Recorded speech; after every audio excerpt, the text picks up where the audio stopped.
Former BC Premier Christy just issued a stark warning that sent shockwaves through political circles across Canada. In an explosive statement, she declared that British Columbia's current political crisis isn't just a provincial problem anymore. It's becoming a national emergency that could tear apart the very fabric of our confederation. But here's what they don't want you to know about the 7 critical factors behind this crisis, and why number 1 is the most dangerous threat Canada has faced in decades. Picture this. Canada's most economically vital province is hanging by a thread, and the ripple effects are already reaching every corner of our nation.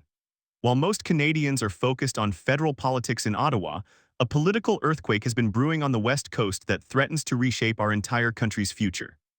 The documents I found reveal something shocking. The recent BC election results have created an unprecedented situation where the province is more divided than ever before. The NDP barely managed to hold onto power with a razor-thin majority, while the Conservative Party of BC surged from political obscurity to become the official opposition. But that's not the worst part.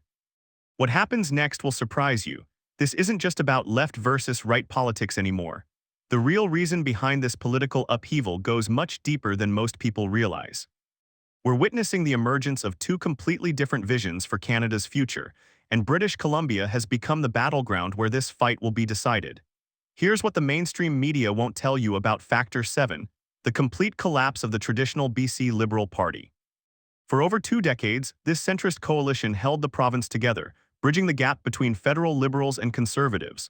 When Kevin Falcon made the shocking decision to suspend his party's campaign and surrender to the Conservatives, he didn't just end a political party, he shattered the delicate balance that kept BC politics stable.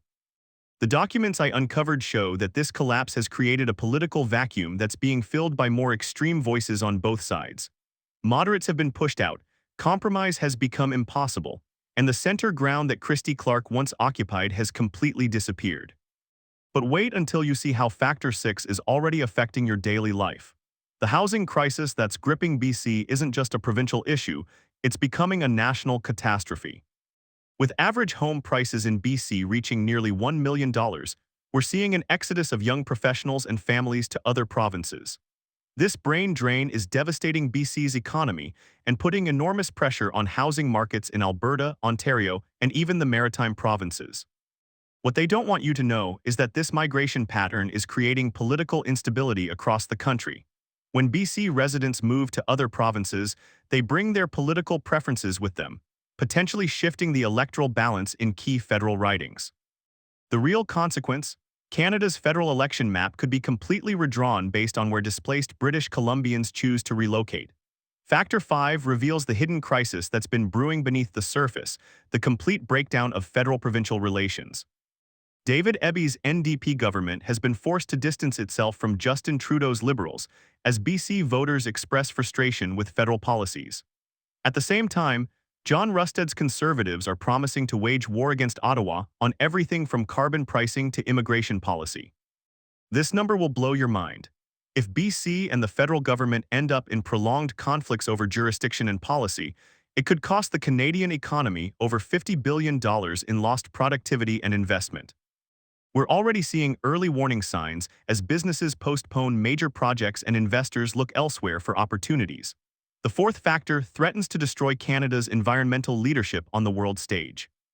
BC has been at the forefront of climate action with North America's first carbon tax and ambitious emissions targets. But the political crisis has created uncertainty about the province's environmental commitments.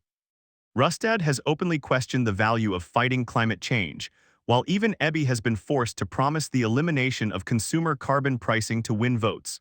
Here's what the politicians hope you never discover.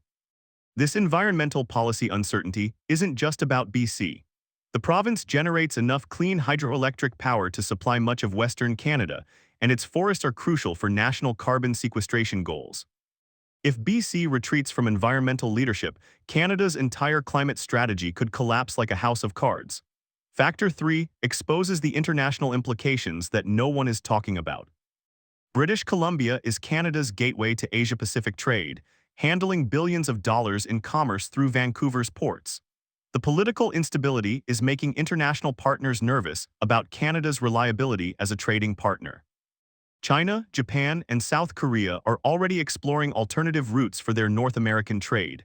But that's not the worst part. The crisis is also affecting Canada's ability to present a united front in international negotiations. When provincial and federal governments are at war with each other, it weakens Canada's position on everything from NAFTA renegotiations to climate accords. The second most dangerous factor reveals how this crisis is poisoning democracy itself across Canada. The extreme polarization we're witnessing in BC is spreading like a virus to other provinces. Traditional coalition building and compromise are being replaced by winner-take-all politics where cooperation is seen as betrayal.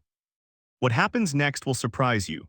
Political scientists are warning that we're entering an era where federal elections could be decided not by national issues, but by which party can best exploit provincial grievances. This fragmenting of Canadian political culture threatens the very unity that has held our confederation together for over 150 years. And here's the number one crisis that Christy Clark warns could destroy Canada as we know it: the complete breakdown of the economic partnership between Western and Eastern Canada. BC's political turmoil is accelerating Western alienation at a time when national unity is already under severe strain. If BC joins Alberta and Saskatchewan in open confrontation with Ottawa, we could see the emergence of a Western separatist movement with real political power. The real reason this matters more than anything else is that BC's economy is too big to lose. The province generates over $650 billion in GDP annually and provides crucial resources, trade connections, and tax revenues that keep Canada's social programs functioning. If political crisis leads to economic disruption or worse, actual separation movements gaining momentum, the remaining provinces simply cannot maintain current living standards. Wait until you see how this connects to every Canadian's future. Without BC's economic contribution, the federal government would face impossible choices: dramatically cut spending on healthcare, education, and social services, or impose crushing tax increases on the remaining provinces. Either scenario would trigger political crises in every other province, potentially leading to the complete unraveling of Canadian Confederation. What Christy Clark understands, and what current politicians refuse to acknowledge, is that this isn't just about partisan politics anymore. We're facing an existential threat to Canada's future that requires immediate action and unprecedented cooperation. The window for preventing this crisis from spiraling out of control is closing rapidly, and the consequences of inaction are almost too terrible to contemplate. So there you have it: 7 factors that explain why BC's political crisis threatens all of Canada, with the breakdown of economic unity representing the most severe danger we've faced since the Quebec referendums. Christy Clark's warning isn't just political rhetoric, it's a desperate plea for Canadians to wake up before it's too late. What do you think about these revelations?